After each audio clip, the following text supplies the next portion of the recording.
Welcome to bird media. నేను వైష్ణవి.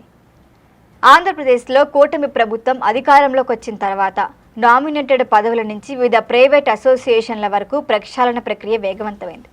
అదే క్రమంలో ఇప్పుడు రాష్ట్ర రైస్ మిల్లర్ల అసోసియేషన్లో కీలక మార్పులకు రంగం సిద్ధమవుతున్నట్లుగా రాజకీయ పారిశ్రామిక వర్గాల్లో చర్చ సాగుతోంది.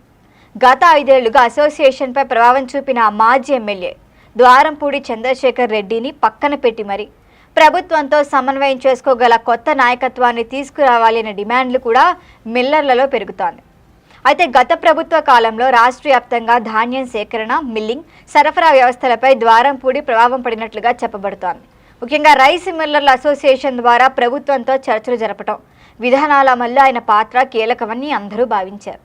అయితే కూటమి ప్రభుత్వం వచ్చిన తర్వాత పరిస్థితులు మారిపోయాయి. కాకినాడ పోర్టు ద్వారా జరిగిన రేషన్ బియ్యం అక్రమ రవాణా కేసులో ద్వారంపూడి కుటుంబానికి సంబంధాలున్నాయని కూటమి నేతలు తీవ్రంగా ఆరోపణలు చేశారు. మరి ఆరోపణల నేపథ్యంలో అసోసియేషన్ నాయకత్వం కూడా ప్రశ్నలు వస్తున్నాయి. ప్రస్తుతం ప్రభుత్వానికి అనుకూలంగా ఉన్న మిల్లర్ల వర్గం వివాదాలకు తావు లేకుండా పరిశ్రమను, ప్రయోజనాలను కాపాడగల కొత్త నాయకత్వం అవసరమని చెప్తున్నారు. ప్రభుత్వంతో చర్చలు జరపాలంటే విశ్వసనీయత కీలకం. వివాదాస్పద వ్యక్తి మాకు అధ్యక్షుడిగా కొనసాగితే పరస్పర నమ్మకం దెబ్బతింటుందని కూడా భావిస్తున్నారు. ఇటీవల జరిగిన అంతర్గత చర్చల్లో ఈ అంశం ప్రధానంగా ప్రస్తావనకు వచ్చినట్లుగా కూడా తెలుస్తోంది.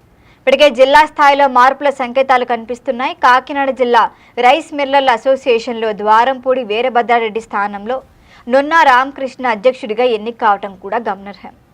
మరి ఇదే విధానాన్ని రాష్ట్ర స్థాయి కమిటీలోనూ అమలు చేద్దామని కొందరు మిల్లర్లు భావిస్తున్నారు. ప్రస్తుత కమిటీ గడువు పూర్తి కాకముందే ప్రత్యేక జనరల్ బాడీ సమావేశం నిర్వహించిన తర్వాతే నాయకత్వ మార్పుపై నిర్ణయం తీసుకోవాలన్న ప్రతిపాదన కూడా ముందుకొచ్చింది. కానీ ఇక్కడ మరొక వర్గం మరొకలా మాట్లాడుతుంది. రాజకీయ ఒత్తిళ్లతో అసోసియేషన్ను కుదిపేయటం సరైంది కాదని చెప్తోంది. రైస్ మిల్లింగ్ పరిశ్రమ ప్రస్తుతం అనేక సవాళ్లు ఎదుర్కొంటోంది. ధాన్యం ధరలు, విద్యుత్ ఖర్చులు, ఎగుమతి పరిమితులు, నిల్వ సమస్యలు వంటి అంశాలపై ప్రభుత్వం దృష్టి పెట్టాలంటోంది. మరి నాయకత్వ మార్పు కంటే విధానపరమైన స్థిరత్వమే ముఖ్యమని కూడా చెప్పొచ్చు.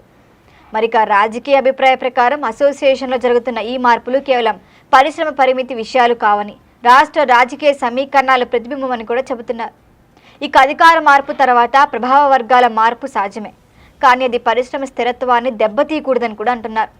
మొత్తానికి ఇప్పుడు రాష్ట్ర రైస్ మిల్లర్ల అసోసియేషన్లో జరుగుతున్న పరిణామాలు వచ్చే రోజుల్లో కీలకంగా మారే ఛాన్స్ ఉంది.